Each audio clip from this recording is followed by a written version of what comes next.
Ya nos acompaña aquí en los estudios de Vendí Uruguay el doctor Alejandro Cuestan para abordar el tema que comentábamos al comienzo del programa, ¿no? Y que tiene que ver con la muerte súbita en jóvenes y adolescentes que practicaban deporte y a su vez también abordar un poco de los controles o los cuidados que tenemos que tener por cuestiones, por inconvenientes cardíacos en los jóvenes de nuestro país, ¿no? Efectivamente. En 2017, el año pasado, 5 jóvenes fallecieron mientras practicaban deporte y todo esto genera realmente, claro, un impacto muy fuerte, ¿no? Porque además uno asocia el deporte con vida saludable, con vitalidad, y enterarnos de estas noticias siempre genera como un impacto muy, muy grande. Bienvenido, doctor. Bueno, muchísimas gracias a ustedes. ¿Cuál es la realidad de esta situación, verdad?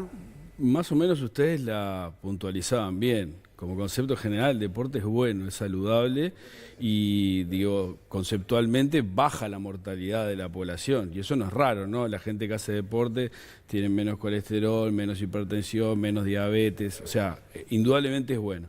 Lo que se ha visto es que el deporte favorece alguna forma particular de morir, que es eso que es la muerte súbita. De todas maneras, como evento raro, excepcional, uno cada 100.000 deportistas por año se espera o se puede esperar que ocurra esa tragedia. A ver, de repente a la gente no le quiere decir nada, pero pongámoslo en contexto.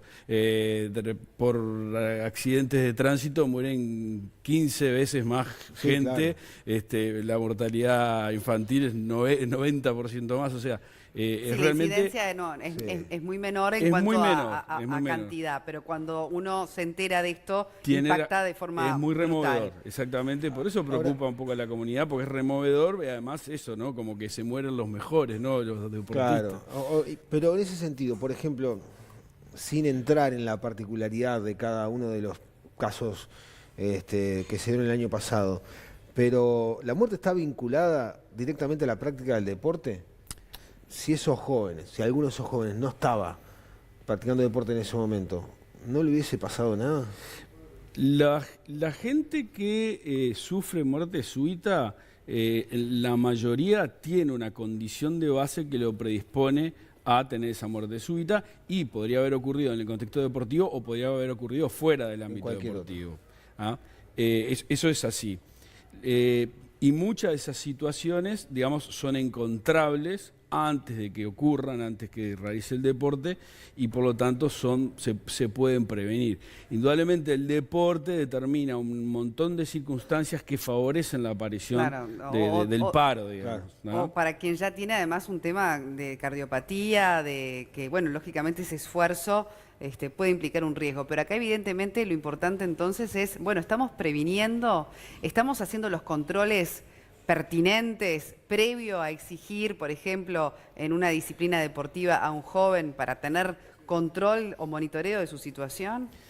Eso ha ido mejorando sustancialmente en el tiempo. De hecho, hay ahora recientemente una normativa nueva que establece cómo deben ser estudiados los niños cuando se le da la habilitación para realizar deporte. Todo es mejorable, ¿no? Claro. Y de hecho esa normativa ya mejoró respecto a lo que había antes porque prevé... Es una norma, sí, o sea, está estandarizado, por ejemplo, el control. Está estandarizado lo que se debe hacer y lo que se puede hacer.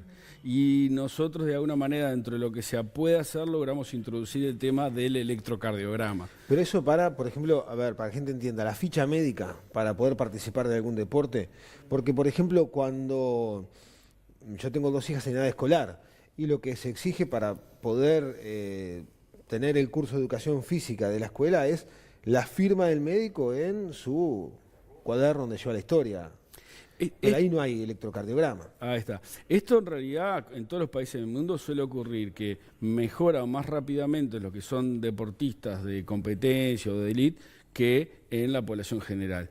Nosotros pensamos que eso tiene poco sustento, porque en realidad la diferencia de riesgo entre un deportista de competencia y un deportista que realiza de manera recreativa no es tan grande para lo que lo justifique. Entonces creemos que esos controles deben ser primero para la población general. Universal. Probablemente en los jugadores, en los deportistas de élite, deba haber que hacer alguna otra cosa, pero lo global debe ser igual para todo el mundo.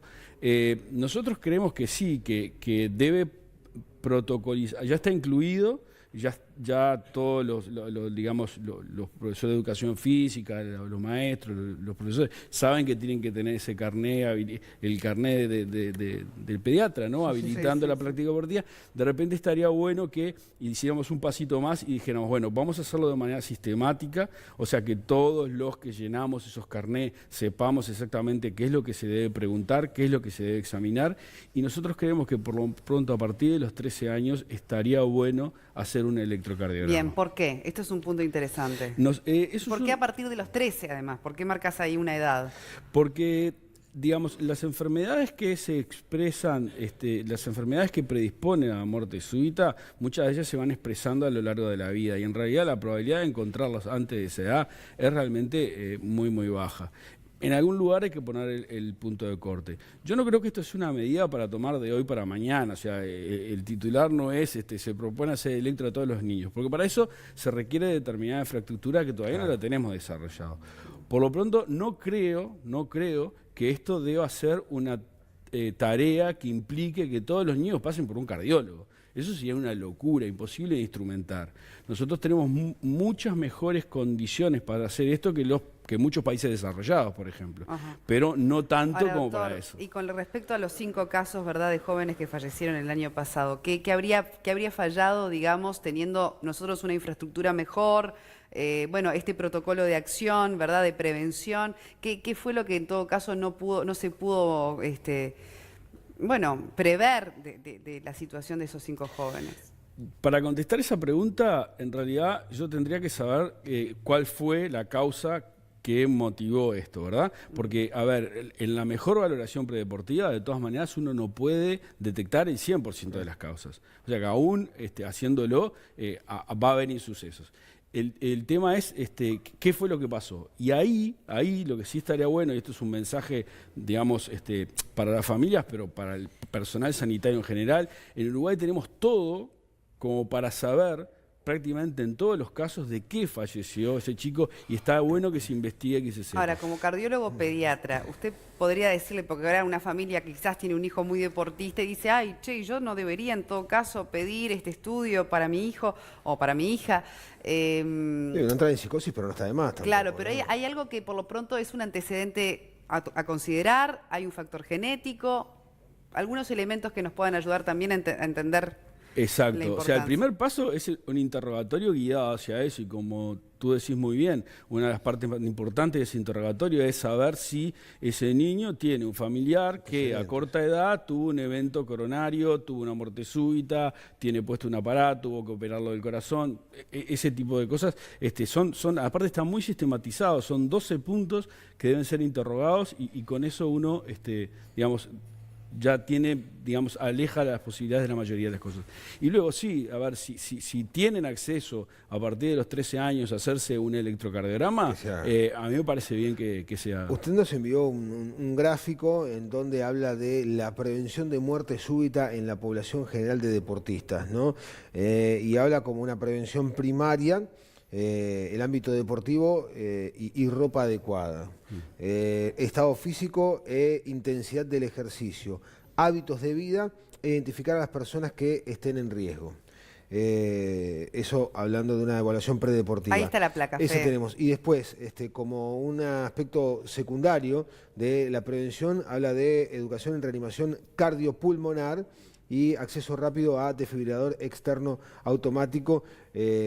Bueno, eso es como elementos, yo diría, hasta casi que fundamentales, que también eso significa un paso importante, ¿no?, que hemos dado en cuanto a el tener a disposición este tipo de reanimador, de desfibrilador, ¿no? Claro. El tema es también que también preparados estamos para usarlo. Primero el concepto, nosotros hablamos de prevención primaria, o sea, para evitar que ocurra el suceso. Secundaria. Claro. Y secundaria es cuando ocurrió el suceso, qué ocurrir claro, para que no termine en muerte, digamos. La muerte súbita es cierto que no da lugar a la reanimación. No, todo lo contrario. O sea, muerte súbita es una forma de presentación. Por eso nosotros hablamos de reanimación y no de resucitación. O sea, alguien que cae sin circulación, sin pulso, es reanimable. Y de hecho, en Uruguay hay una experiencia muy, muy buena con la utilización de, primero, la comunidad entrenada en maniobras de reanimación. Exacto. Y segundo, la disponibilidad de esos aparatos que mencionábamos. Entonces, De desfibriladores externos automáticos. ¿qué tan entrenada está la población? Para Nosotros la creemos reanimación? que Yo sé que se han hecho cursos, que hay mucha preocupación en ese sentido, pero a los que estamos de este lado del mostrador, a la sociedad, ¿con qué tipo de responsabilidad asumimos ese rol? Creo que poco, y sobre todo poco teniendo en cuenta los recursos formativos que nosotros tenemos. O sea, creo que está absolutamente subutilizada. Existe una ley, existe una normativa, cómo se instrumenta la aplicación de la ley, la cual nosotros en realidad, primero alguien tendría que fiscalizar lo que esa ley se cumple como todas las leyes, y creo que eso no se está haciendo de una manera correcta. Y segundo, nosotros en nuestros ámbitos de trabajo, en nuestros ámbitos deportivos, tendríamos que preguntarnos si esa ley se está cumpliendo. O sea, Bueno, los desfibriladores en los lugares de trabajo, por ejemplo, eso ha sido ha sido exponencial, ¿no? Verlos en los distintos lugares. Nosotros ahora en el canal también contamos con uno. Por lo pronto, eso también ha permitido un mayor acceso. Existe en Uruguay el Consejo Nacional de Resucitación, que es una comisión intersectorial que ha venido trabajando muy, muy bien y que, por ejemplo, ha podido mostrar en números los resultados de disponer de estos aparatos. ¿Cuál es la diferencia entre reanimación y resucitación? Bueno, es un debate medio técnico. En realidad nosotros somos... Pero no es lo mismo. Bueno, creo que no. Nos llegan algunos mensajes de una mamá que, Ayelén, dice que tiene una hija de 3 años y que tiene diagnosticado arritmia, pero ella quiere hacer deporte, incluso menciona la gimnasia rítmica. ¿Puede, está en condiciones? ¿Qué tipo de cuidado tiene que tener? Bueno, sobre eso también existen pautas a nivel internacional y que se pueden aplicar. Esto sí creo que ya es más de resorte de un especialista. Digamos, que la persona tenga una enfermedad cardíaca no quiere decir que no pueda hacer deporte. De repente no puede hacer determinado tipo de deporte con determinada intensidad. De hecho, nosotros tenemos a la gente ya mayor, ¿no? Por ejemplo, con enfermedad coronaria y que nosotros les recomendamos hacer ejercicio. Exacto. Porque sabemos que es mejor. Y niños con cardiopatías que también tienen mejor calidad de vida gracias al deporte. Sobre esto, de vuelta, ahí está escrito, o sea, en determinadas condiciones, qué es lo que se puede hacer. Bien. Usted se refiere, perdón, porque me quedé con un comentario que había hecho recién de que la ley no se cumple. Es que no se fiscaliza. Específicamente, ¿qué es lo que dice la ley que no se está cumpliendo? Bueno, por ejemplo, que tiene que cumplirse con el hecho de que exista personal entrenado en maniobras básicas de reanimación en todos los lugares públicos. O sea, acá tendría que venir alguien de y alguien de acá tendría que saber reanimarme si yo me muero. Tenemos Alexis, el aparato, pero ¿quién lo sabe usar? Alexis, nuestro camarógrafo, fue uno de los que participó del curso. Yo hace un tiempo asistí a un curso que se dictó en un hotel. Pero no estoy dentro de los que vinieron a recibir las instrucciones aquí a la empresa. ¿Quién debe supervisar eso? ¿El Ministerio de Salud Pública? Sí.